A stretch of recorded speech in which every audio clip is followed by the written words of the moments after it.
হঠাৎ এখন ডাকলে? বাড়িতে সব ঠিকঠাক আছে তো?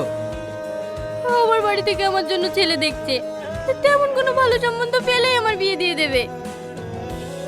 তোমার তো গ্রাজুয়েশন কমপ্লিট, এবার তোমাকে বিয়ে করতে পারবা? দেখো সাথী, তুমি তো জানোই আমার পরিবারের অবস্থা কেমন। আমাকে আর একটু সময় দাও।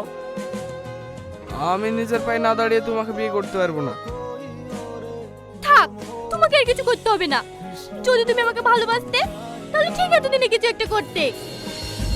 তুমি যদি আমাকে না বুঝো তাহলে কে বুঝবে বলো? আমি তো চেষ্টা করছি, তাই না? থাকো তুমি তোমার বুঝ নিয়ে, আমাকে বোঝাতে এসো না। শোনো সাথী, আমার কথাটা শোনো সাথী।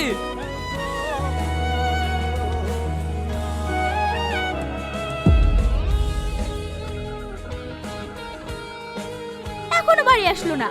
বয়স বাড়ার সাথে সাথে যেন অফিসের কাজও বাড়ছে। কখন আসবে কে জানে। বাবু তুই খেয়ালি গা। না মা, আব্বা আসুক, একসাথেই খাবো।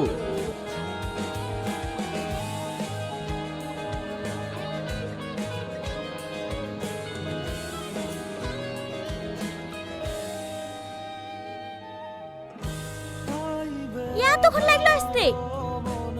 অফিসে একটা কাজ পড়ে গিয়েছিল, তাই আসতে একটু লেট হয়ে গেল। সারাদিন অফিসের কাজ নিয়ে তো পড়ে থাকো, নিজের বয়সের দিকে একটু খেয়াল রাখতে হবে না? ও নিয়ে তুমি চিন্তা করো না। রোহন খাওয়া দাওয়া করেছে? না, এই একসাথে খাবো বলে বসে আছে।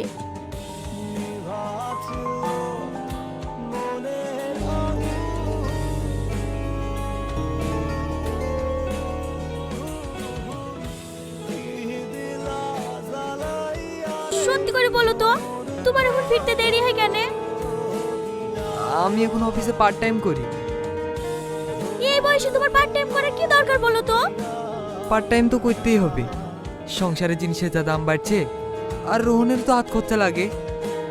আর কতদিন হাত খরচ দিবা বলো তো? ওরও তো কিছু একটা করার দরকার। না দিয়ে কি করবো বলো?